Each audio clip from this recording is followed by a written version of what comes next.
sejam bem-vindos aqui ao canal Os Vascaínos. E se você ainda não é inscrito no canal, se inscreva, já deixa o seu like, já ativa o sininho das notificações. Caso você queira participar do nosso grupo exclusivo do WhatsApp, participar de uma live aqui conosco, e falar nisso já tem tempo que nenhum membro participa, essa semana vai ter, tá, gente? E também participar de sorteios exclusivos de camisa. Então basta ser membro do canal, custa apenas R$ 1,99 ao mês, aqui ó, clicando no botão azul e branco. E se você preferir fazer um único aporte de R$20 e o próximo só em abril do ano que vem, então seja membro Pix. Você vai fazer um único depósito de R$20 e o próximo, meus amigos, só no ano que vem, em abril do ano que vem. O tempo já está voando, já passamos já 4 meses. E aí, meus amigos, o que eu tenho que falar no vídeo de hoje para vocês são duas notícias. Primeiramente, a notícia do Carlos Berbet, que ele falou o seguinte, que o Vasco não vai contratar mais o meia David Braga do Atlético, mesmo tendo sido o destaque da partida, um dos destaques, né, ao lado do Sassá, que fez 2 gols, mas o Vasco desistiu. Por quê?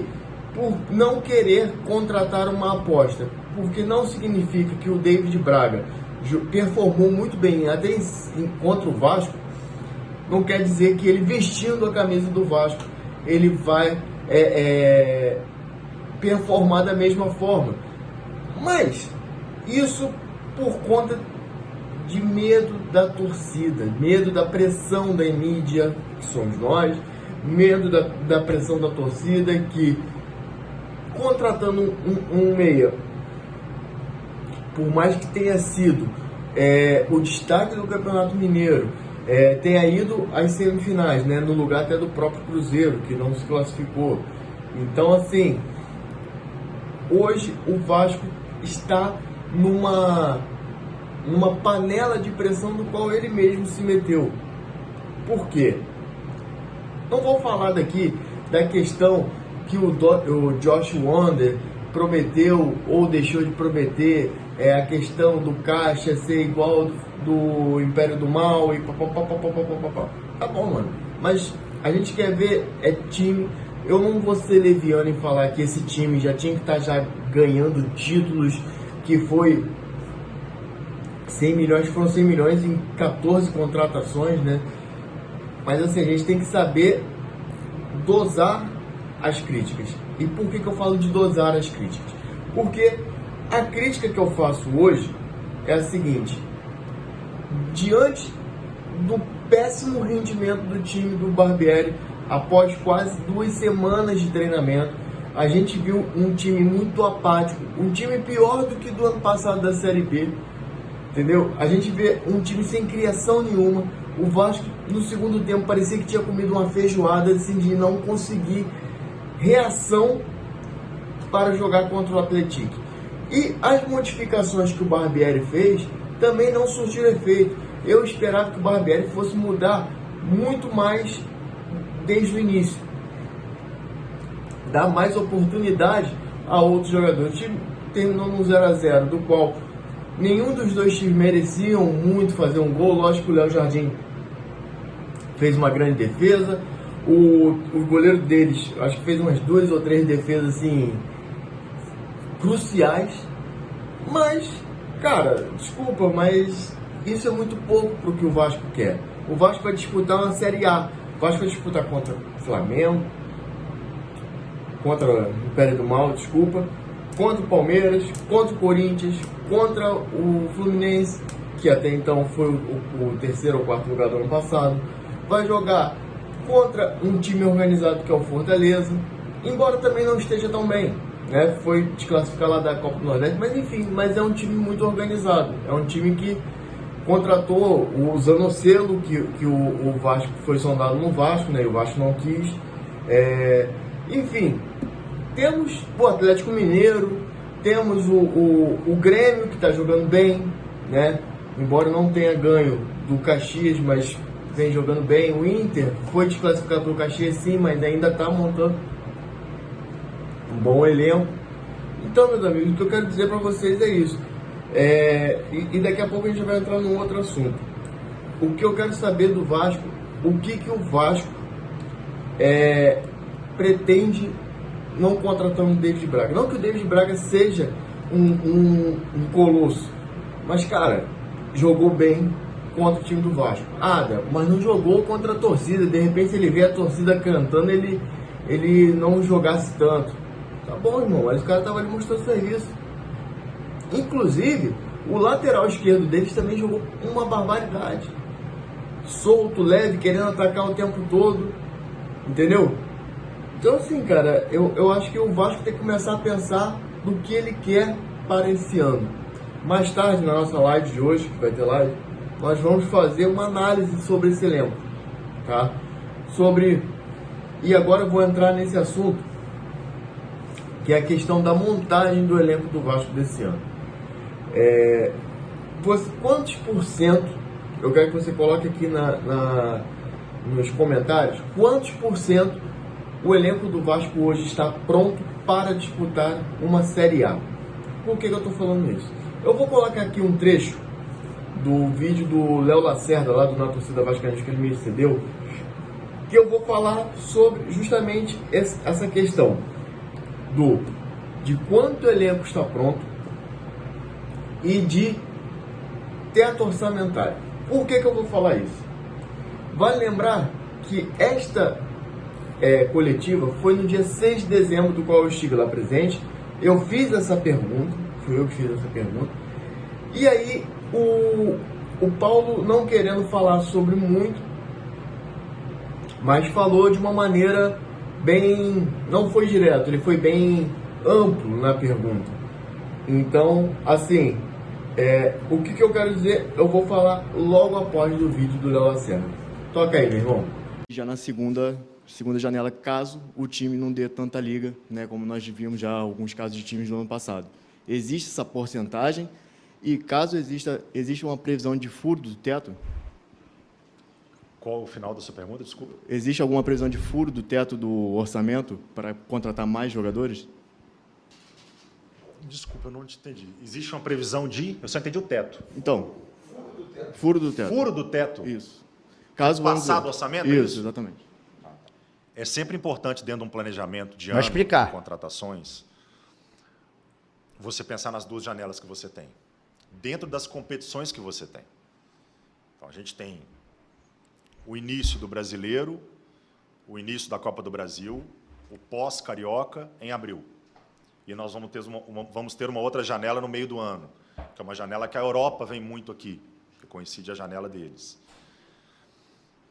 Não vou te confirmar porcentagem, mas eu não vou, pelo futebol, gastar todo o orçamento na janela até abril. Então ele deixou bem claro que do dinheiro que ele acordou naquela reunião que ele foi lá em Gema, juntamente com outros executivos de futebol, enfim, do Futebol Group da 777, que ele não ia gastar tudo na janela de abril. Ele não iria gastar tudo na janela de abril. Porém, o Deco perguntou se caso acontecesse algo que viesse aumentar esse orçamento, que seria o furo do teto orçamentário, se ele aí poderia fazer um investimento maior. Não posso fazer isso. Não me agrada começar o Brasileiro com 40%, 50% de elenco montado. E aí?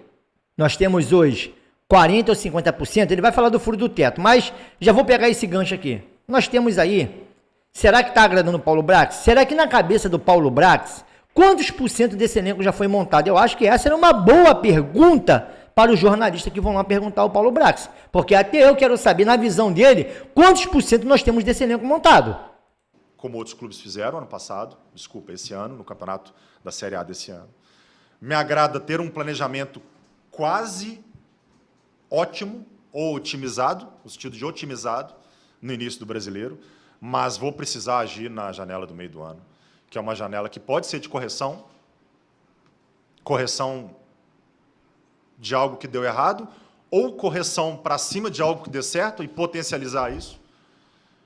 Então ele fala, né, que ele ia guardar uma grana para poder fazer alguma correção ou potencializar. Correção naquilo que deu errado. O time não está desempenhando bem, ele ia pegar essa grana guardada para poder melhorar o time para não passar aperto. E se caso o Vasco estivesse bem, vamos botar em 11º, 10º e pudesse brigar de repente pela 8ª posição, 7ª, e ele visse ali que se ele trazendo 2 ou 3 peças iria potencializar o elenco, ele traria para poder ali dar um up no time.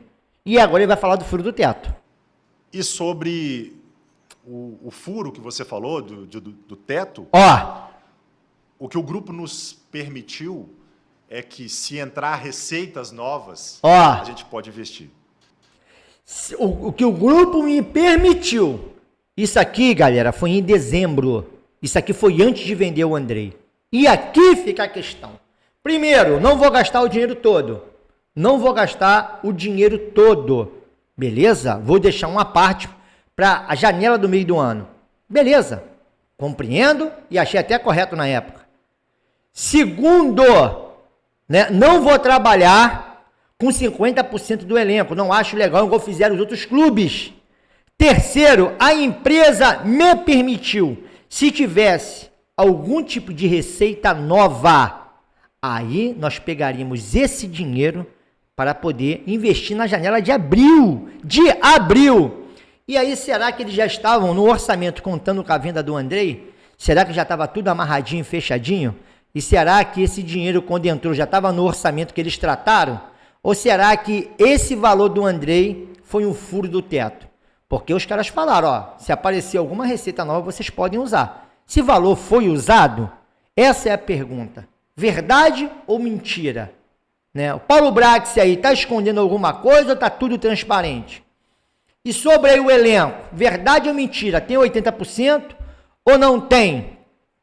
E sobre aí a janela, guardou dinheiro para poder trabalhar na janela do meio do ano ou vai ter que voltar lá, igual estão dizendo que vai voltar para poder tratar de assunto agora, de correção de rota e de antecipação, de repente, de um valor que tinha que entrar em setembro e eles vão colocar em julho. Então, e aí?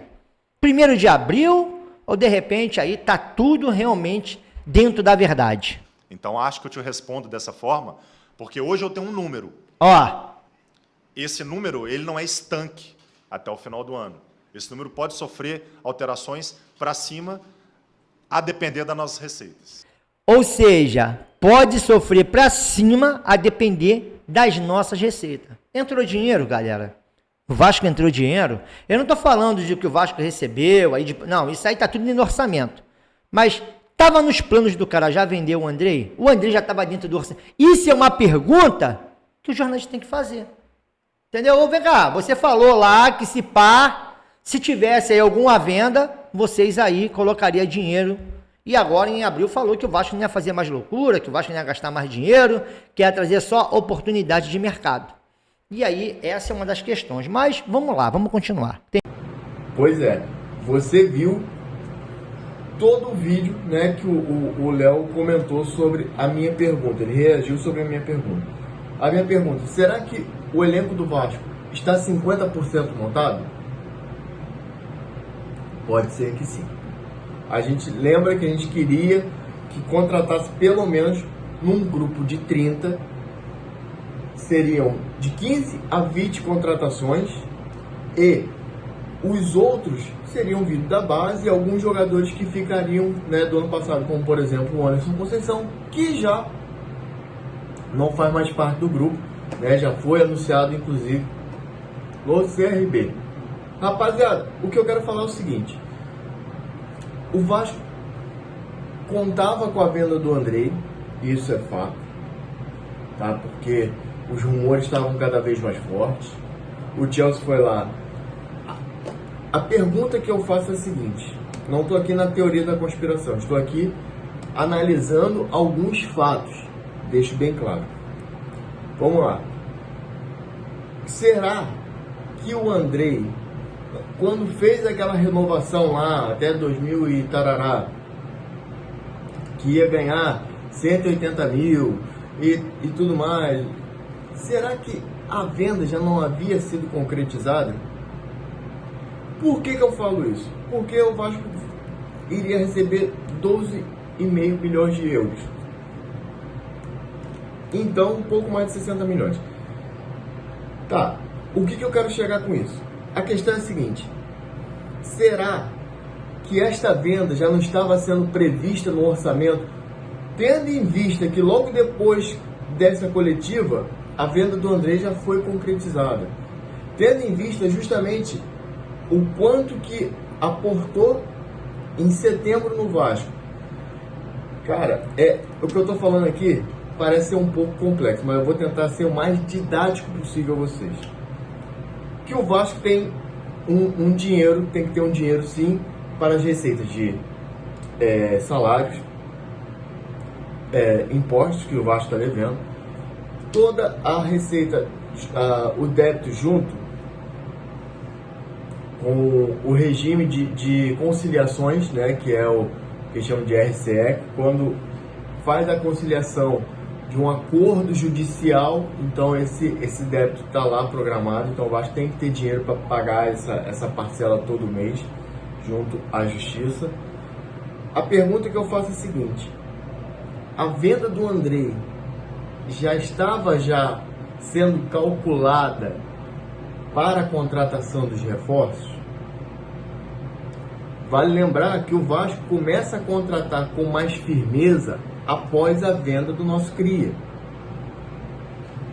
O Vasco, até então, a gente falava que várias e várias vezes que o Vasco estava muito lento no mercado, que o Vasco precisava de a contratação de um time por inteiro, que o Vasco precisava. Então é isso que eu quero saber, e eu deixo aqui o convite ao Paulo Brax para nos responder. Pode vir aqui, ou eu vou até o CD fazer essa exclusiva com o senhor, seu Paulo. Que eu quero saber do senhor, o quanto que essa venda do Andrei já estava esperado, ou ela é uma nova receita, como você me respondeu lá na entrevista coletiva. Por que eu estou falando isso? Porque hoje o Vasco, dia 3 de abril, a janela fecha amanhã. Do dia para a noite, a gente não vai contratar um cara, um fora de série, ou alguém que a gente precisa para o time titular. Que hoje o Vasco precisa de um meio campo, e hoje o Vasco precisa de um ponto esquerdo. O Vasco hoje tem o Orediano e o Peck na ponta direita, do qual o Orediano, ele entrando em forma e recuperando o futebol que ele estava jogando justamente até no ano passado, ele tem muito mais expectativas de crescimento do que o Peck. O Peck caiu drasticamente, né? O Peck ir para a Série A, o Peck ele precisa se reinventar, tocar menos na bola, utilizar mais a velocidade de ultrapassagem. Então o Peck ele tem que começar a modificar seu pensamento tático perante o jogo, no caso do ataque. Na defesa ele ajuda muito a defesa, então assim, a gente não vê grandes porquês de melhoria defensiva do Peck, tá? O Peck é um cara muito tático. Agora, a minha pergunta é essa, porque se agora, dia 4 de abril, mas a janela vai postergar até o dia 20, somente para contratações internas. O Vasco não vai poder, por exemplo, contratar. Se o Vasco quiser contratar, vamos dizer, uma especulação, tá, gente? Não estou falando de notícia, não. Quiser contratar o Rames Rodrigues, que anunciou que não vai para o Olympiacos, não quer ficar no Olympiacos, o Vasco tem até amanhã para contratar. O Vasco não consegue contratar o Rames Rodrigues, por exemplo, no dia 15 de abril, porque ele não está dentro do mercado interno. Conseguiram compreender? Ele pode chegar, sim, até amanhã. Até amanhã existe ainda essa possibilidade. Fora isso, o Vasco não tem a possibilidade de contratações externas, somente para o mercado interno. Deco, mas pode vir aí outros nomes grandes? Pode. Mas agora a gente vai confrontar com a notícia que nós já demos, que o Vasco falou que não vai entrar em fazer loucuras para contratações. E, inclusive, muito em breve, teremos uma nova reunião lá, agora não sabe se vai ser na Europa ou se é em Miami, para rediscutir a questão do orçamento, porque o Vasco não estava esperando ser eliminado da Copa do Brasil tão cedo, né? A expectativa era que chegasse entre as quartas e a semifinal. A expectativa. Mas, para ser muito mais realista, era que até as oitavas de final chegasse sem nenhuma dor. Então, meus amigos, eu quero saber de vocês aqui o quanto esse time do Vasco está preparado. Bote aqui essa porcentagem aqui nos comentários, tá? O dinheiro do Andrei é o dinheiro que permite o aumento do furo do teto, até porque o Vasco não contava com a volta do Andrei. Sejamos sinceros, a volta do Andrei foi um acidente de percurso do qual ele não conseguiu a licença para trabalhar na Inglaterra. E como o mercado também da Europa já estava fechado, então somente sobrou a oportunidade de vir para o clube aqui no Brasil. E como o Vasco teria ou não teria, não sei, mas tudo indica que sim, que teria uma cláusula do qual no retorno do Brasil o Vasco teria preferência, e assim o Vasco fez. Vai lembrar isso, entendeu? Porque o Vasco não contava com o retorno do Andrei, não tão cedo. Agora, para finalizar o nosso vídeo, vamos falar de Nenê. Nenê ainda não se decidiu se ele retorna, se ele vai jogar até o final. Essa notícia é do Joel Silva, lá do Lance, porque ele entende que ele ainda tem bagagem ainda para jogar até pelo menos o final do ano. O contrato do Nenê se acaba já em abril, né? Então, por questão lógica, a última partida do Nenê com a camisa do Vasco seria em São Januário, né, contra o Bahia. Inclusive a CBF já divulgou já os horários das partidas e os locais. Então o Vasco joga no Mineirão contra o Atlético Mineiro, faz a estreia. Não vai ser na Arena do Galo, não ficou pronta. No sábado. Na outra semana joga contra o Palmeiras. Também agora não recordo a hora. E na terceira rodada contra o Bahia será na segunda-feira, às 8 horas da noite. Partida marcada para São Januário. Caso o Vasco queira mudança do local, aí você sabe o que tem que fazer. Tem que falar lá com os caras lá, né? Até porque a questão da licitação do Maracanã não deve sair tão cedo. Então tem que falar lá com os caras para fazer uma homenagem ao Nenê. E eu gostaria que você falasse aqui também nos comentários onde você preferiria ver essa homenagem do Nenê. Se seria em São Januário ou se seria no Maracanã, com o Maracanã lotado de vascaíno, todo mundo agradecendo e aplaudindo o nosso vovô. Rapaziada, esse foi o vídeo de hoje. Se você curtiu, já deixa seu like, já ativa o sininho das notificações, que é muito importante para nós. E se você quiser fazer parte do grupo exclusivo do WhatsApp, seja aqui membro do canal, ou aqui no botão azul e branco, ou no e-mail que está aqui embaixo na descrição, tá? Mas eu vou falar para vocês, hoje vascaínos1@gmail.com, faz o Pix, manda o comprovante lá para esse mesmo e-mail e a gente vai estar dando as tratativas lá, tá bom? Muito obrigado, rapaziada, tamo junto, valeu!